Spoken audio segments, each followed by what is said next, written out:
straight into it from that press conference. It seemed to be those comments have angered Team Bilham Smith and in particular Shane Mcguigan, who referred to it as trashy comments. Wanted some response from you about that. It was cool. Well, you want to know what's real crazy?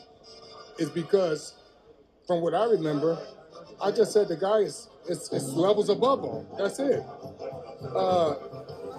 Shane Mcguigan is a prick and too sensitive. This is boxing.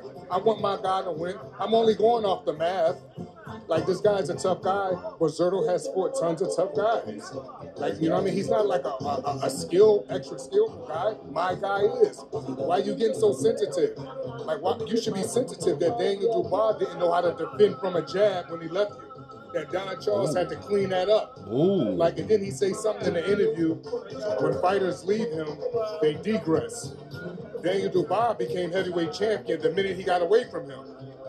Like, and that don't mean Shane is a bad trainer. That just means boxing and life happened. So when boxing and life happened to me with a Deontay Wilder, don't get sensitive and bring it up from a defense because I say your guy is levels down from my guy. I only go off of craft.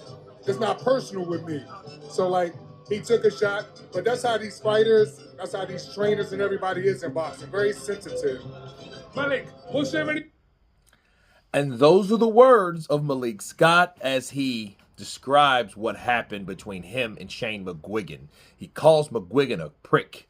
And let's go and counterpunch. You know, I've never seen Malik Scott that elevated. You know what I mean? I mean, he still kind of held it together.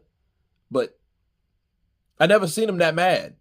And why did he get that way is what Shane said. Shane mentioned the Zhang Wilder fight, you know, and the Shane Wilder fight. We all know what happened. You know, Wilder got caught with a right hook by Zhilei Zhang, and Zhilei Zhang, of course, you know, ended the show in the fifth round. It was due to Wilder not bringing his hand up to block that shot, you know. So he could have done that, but he didn't. You know, and Malik Scott is a guy I think he's very passionate about his craft. You can tell how he talks about it. Nobody talks about that much boxing and not be passionate about it. Okay, so when Shane did that, I think that's what opened up the floodgates, and you know, and of course that's why he called him a prick, you know, and too sensitive. You know, and I think really what it is, Malik Scott is mentioning, well, this is how these fighters and this is how these trainers are. They get too sensitive. Well, I think you need to add yourself to that same circle, sir, because you call this man a prick based on him being sensitive. But the whole meaning behind you calling him a prick is because you didn't like what he said about Deontay Wilder and his defense, and it reflected you. So, yeah, it was like, you get me, I get you. It's a counterpunch. It was a contragolpe. It was one of these things where he said something bad about you and you went for the juggler. Like he mentioned and he brought up Danny Dubois. There was no need of that if he wasn't sensitive or didn't feel some type of way about what Shane Mcguigan said about him. You know what I'm saying? So if that was the case, what Malik Scott said was and did was, hey, I didn't like what you said about my fighter because that's a sensitive topic, because Deontay Wilder is a friend of his, okay? So he went for his weak spot, you know, below the belt with him, his Daniel Dubois. When Daniel Dubois left Shane Mcguigan, okay, he learned how to defend himself in the Don Charles fight. But really, in actuality, you know, Daniel can be hit, and he's been hit. You know, when he got beat with Don Charles and with Shane Mcguigan. You know, Shane Mcguigan had him when Joe Joyce beat him and stopped him for the first time in his career, and that's what Malik Scott was referring to. Okay, he was referring to, well, hey, you know, I can't help that you can't, you know, help Daniel Dubois defend himself against a jab. You know what I mean? And that jab was from Joe Joyce. So, you know, yeah, he didn't have to go there either, but he did. Okay, but it all came from the fact that what Malik Scott said, that my fighter is levels above this fighter. Then he says, well, I don't think that was a bad thing, but you know, it depends on who you ask. You know what I'm saying? Like, yeah, it is a bad thing. You're saying that my fighter's over damn qualified to fight your fighter. That's what levels ahead means.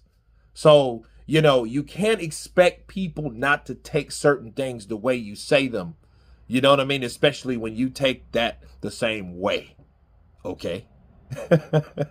But you guys tell me what you think of Malik Scott. I think Kate Scott is bringing Malik Scott out of his shell a bit, just a bit, because again, I have never heard Malik Scott get this outraged or say these type of things about any guy, anybody, except for Shane Mcguigan, and he's the first.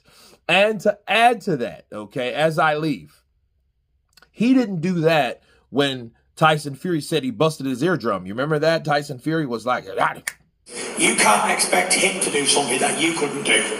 Like what? Knock you out? Yeah, like that. Yeah, but me and you never fought Tyson. You busted my eardrum. I know, but we did spar, didn't we? Yeah, We know what happened you're now. a 260-pound man that can fight. You bust my eardrum the first time we sparred. That's not something to brag about. You can fight. That's what you do. I know, but like you can't teach him to be some great fighter when you wasn't.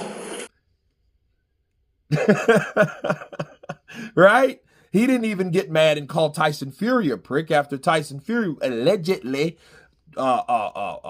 violated, cheated Deontay Wilder. So there's nothing else that we need to know except Malik Scott is different, you know, and he's showing it. So you guys tell me again what you think about Malik Scott. Of course, please subscribe. And you guys been Counterpunch. Peace!